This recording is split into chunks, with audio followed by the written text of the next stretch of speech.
नमस्कार, मैं doctor Anil Garg, plastic, cosmetic and hair transplant surgeon. मेरी क्वालिफिकेशन एमबीबीएस मैंने अजमेर से किया, एमएस इन जनरल सर्जरी और एमसीएच इन प्लास्टिक सर्जरी मैंने जयपुर से किया। I am diplomate of American board of hair restoration surgery and fellow international society of hair restoration surgery. आज के वातावरण में हम सभी जानते हैं इस वक्त मानवता का सबसे बड़ा दुश्मन है कोविड।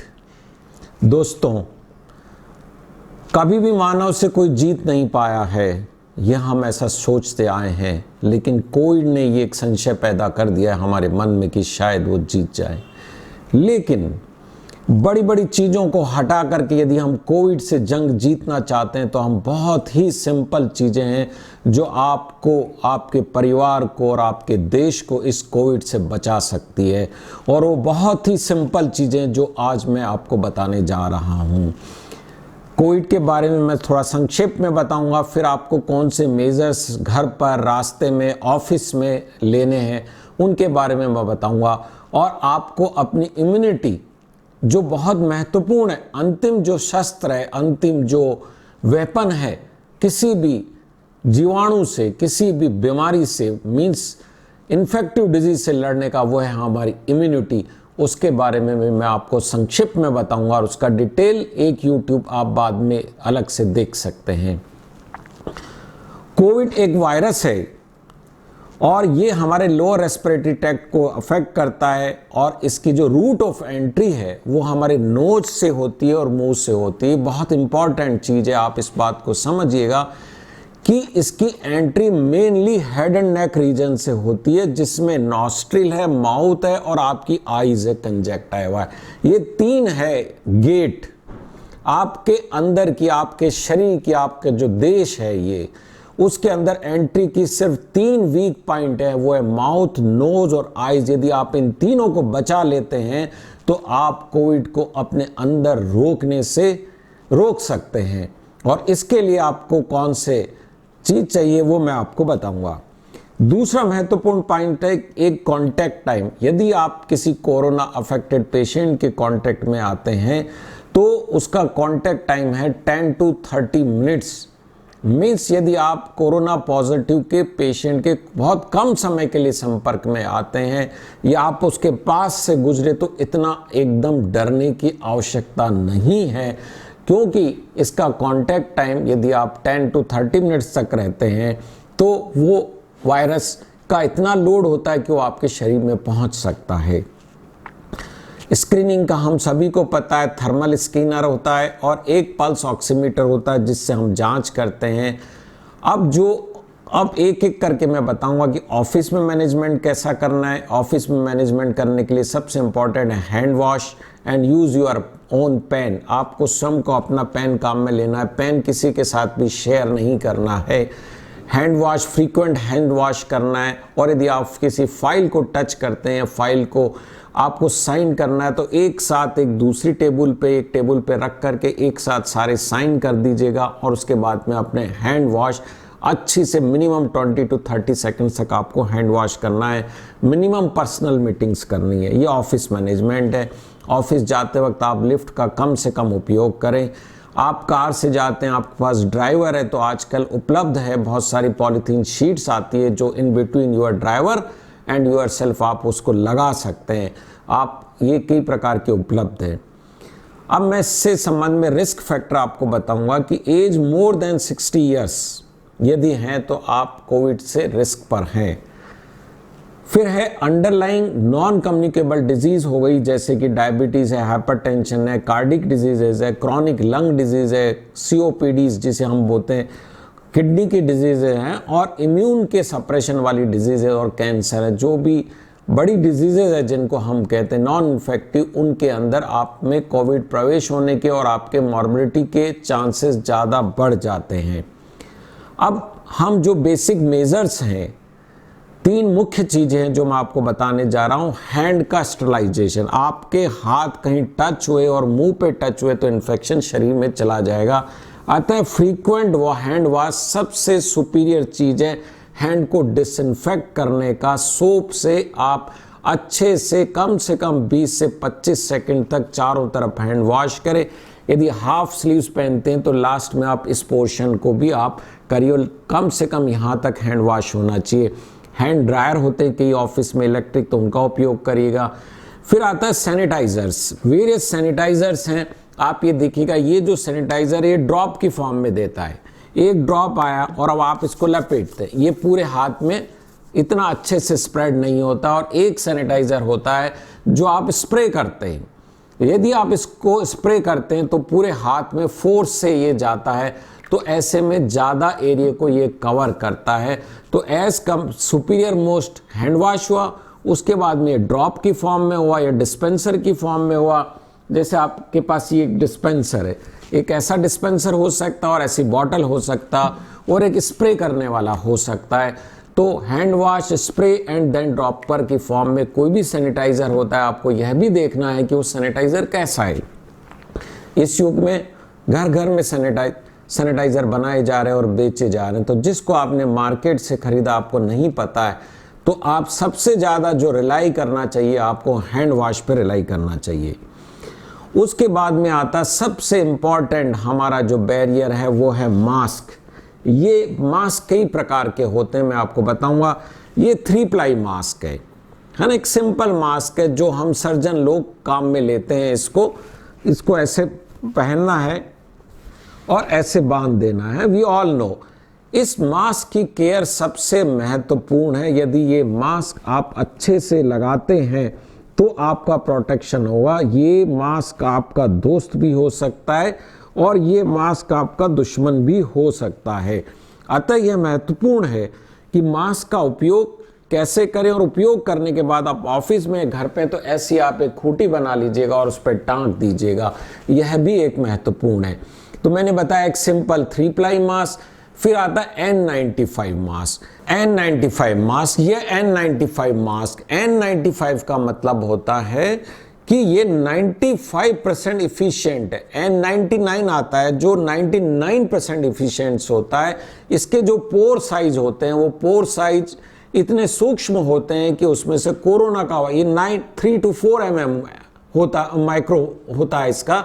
और जो हमारा वायरस है वो ड्रॉपलेट के साथ जाता है तो 10 माइक्रो mm हो जाता है, तो अतः वो इसको क्रॉस नहीं कर सकता। इसमें महत्वपूर्ण बात है, एक मेटल की क्लिप ऊपर लगी रहती है, तो जब आप इसको पहनते हैं तो आपको न तो अंदर की सरफेस टच करनी है और न बाहर की सरफेस टच करनी है। यह बहुत महत्वपूर्ण है। इसको पहनने का तरीका, आप ऐसे पंजे को लगाइएगा, ऐसे लगाइएगा और ऐसे खींच के आप इसको छोड़ दीजिएगा। अब आपने इसको कहीं से भी नहीं पकड़ा, यहाँ पर जो क्लिप लगी हुई है इसको यहाँ से टाइट करना होता है। यहाँ से जब ये टाइट करते हैं तो ये जो गाल और मास्क के बीच का गैप है ये खत्म हो जाता है।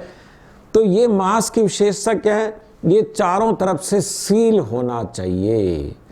यदि ये सील नहीं होगा तो आपके साइड से ड्रॉपलेट्स अंदर चली जाएगी, और यही डिफरेंस है between A respirator and A mask. Mask simple होता है जो यहाँ से स्पेस रहता है, और रेस्पिरेटर की सारी बाउंड्री सील हो जाती है और आप सांस भी इसी के थ्रू लेते हैं, इसलिए इसको रेस्पिरेटर बोलते हैं। जो डिफरेंट क्वालिटीज़ के आते हैं, डिफरेंट वेराइटीज़ के आते हैं। और यदि आपको बहुत, अब आता है तीसरी तरह का जिसको मोदी जी ने भी काफ़ी कहा है और हम भी स्ट्रांगली एडवोकेट कर रहे हैं, डॉक्टर्स भी, कि वो जो तीसरे प्रकार का है वो है हमारे कपड़े द्वारा बनाया गया। मेरे अन्य वीडियो में आप देखेंगे सिंपल रुमाल से आप कैसे बना सकते हैं। इसको बनाने का क्या है कि ईयर टू ईयर होना चाहिए और इतना चौड़ा होना चाहिए, just before your eyes and up to this area. ये एरिया इसके द्वारा कवर किया जाना चाहिए। जब इतना कवर करते हैं तो आपका ये पूरा head and neck area, preferably मैं तो चाहूँगा कि कान को भी आप कवर कर दें इससे, क्योंकि जो ड्रॉपलेट है वो आपके कान पे आके बैठ सकती है और कभी आप यहाँ हाथ लगा के नाक पे लगाएंगे जो कि यूजुअल है, तो ये कोरोना जो यहाँ पर बैठा हुआ था वो आपके नोज के थ्रू सीधा अंदर पहुँच जाएगा। तो I strongly advocate this much area up to the ear should be covered with a cloth mask. अब इसका उपयोग क्या है, किन लोगों के लिए एडवोकेटेड है? जो नॉर्मल हैं, घर में रहते हैं या हेल्थ केयर वर्कर नहीं है, वो लोग इसका उपयोग कर सकते हैं, जिनको जो एक्सपोजर है उसके चांसेस बहुत कम है। प्रति व्यक्ति को कम से कम 5 से 6 बनाने चाहिए। घर में घुसने से पहले घर के बाहर बाल्टी में डाल देना चाहिए धोने के लिए, और कम से कम 4 से 5 लेयर का ये बनाना चाहिए। आप साइड से ऐसा करिए कि ये थोड़ा टाइट हो जाए। दूसरा इसका उपयोग है कि जो आपका रूटीन मास्क है उसके ऊपर आप इसको लगाएंगे। जो N95 मास्क आप पहनते हैं इसके ऊपर इस मास्क को लगा लीजिए, तो N95 इससे बच जाएगा और आप N95 को गंदा होने से, पॉल्यूशन से, बाहर की गंदगी से बचा लेंगे। बाहर की गंदगी से N95 मास्क बचता है, मीन्स उसके पोर्स में वो पॉल्यूटेंट यदि नहीं जाके घुसेंगे तो उसको स्पॉइल नहीं करेंगे। अतः कपड़े का मास्क बहुत ही इफ़ेक्टिव है।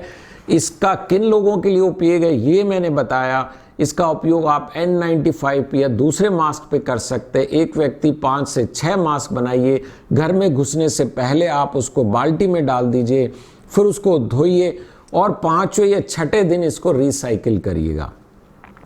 आप घर में भी यदि मास्क लगा रहे हैं तो वो भी कोई बुरी बात नहीं है, तो घर का मास्क अलग रखिएगा, घर के बाहर का मास्क अलग रखिएगा। ऑफिस से आप जाते हैं तो मास्क। मैं आपको मास्क के बारे में कुछ बेसिक फैक्ट्स बताना चाहता हूं कि अक्सर लोग सोचते हैं इस मास्क के ऊपर आप कोई सैनिटाइजर स्प्रे कर दें, तो डोंट डू दैट। यदि आप डिसइंफेक्टेंट स्प्रे डालेंगे तो इसकी इफिशिएंसी 30-40% कम हो जाएगी। कुछ लोग सोचते हैं कि इसको पानी से धो दें, रिंज कर दें, तो इससे ये डिस्ट्रॉय हो जाएगा, क्योंकि इसके अंदर हाइड्रोफोबिक प्रॉपर्टी होती है, मीन्स पानी को रिपेल करने की प्रॉपर्टी होती है, वो डिस्ट्रॉय हो जाती है। कुछ लोग सोचते हैं कि सूरज में रख देंगे, धूप में रख देंगे तो इसके बाहर बैक्टीरिया खत्म हो जाएंगे। ऐसा नहीं है। सूर्य की किरणें इसके अंदर जो इलेक्ट्रोस्टैटिक एक मैकेनिज्म होती है उसको डिस्ट्रॉय कर देती है, तो आपका मास्क यूजलेस हो जाता है। अतः इस मास्क को न तो आपको उसको धोना है, न इसके ऊपर स्प्रे करना है डिसइंफेक्टेंट का, और न ही इसको धूप में रखना है। आप 5 से 6 N95 मास्क खरीद के रखिए और उसको मंडे टू फ्राइडे या मंडे टू सैटरडे आप इसको साइकिल करिए और मंडे से दूसरा काम में लीजिएगा नेक्स्ट वीक के अंदर।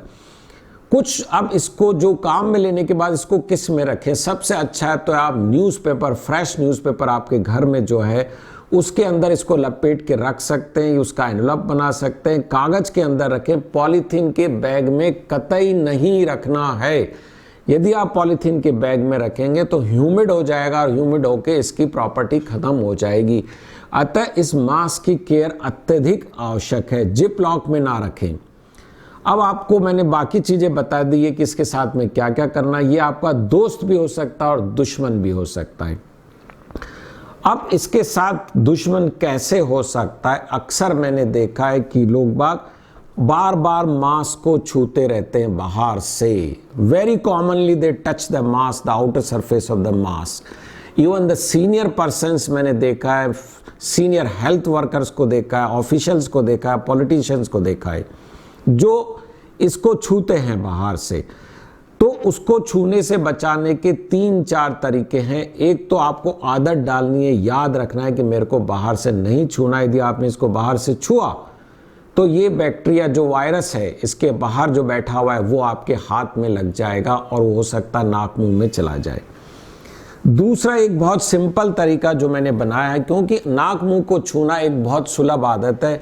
एक सॉक्स लीजिएगा, सॉक्स को आगे से काट लीजिएगा, साफ सॉक्स हो, और इस सॉक्स की ऐसे स्लीव बना लीजिएगा, एक ट्यूब बन गई। आप इसको ऐसे चढ़ा लीजिएगा। फिर एक पुष्टा गत्था लीजिएगा और इस गत्थे को यहाँ से पास कर दीजिएगा। ये अंदर आराम से पास हो गया। अब जब ये गत्था इसके अंदर चला जाता है तो ये कोहनी मुड़ती नहीं है, और यदि मुड़ती है तो आपको यहाँ ये चुभता है, तो आपको पता लगता है कि नोज और माउथ को या फेस को आपको टच नहीं करना है।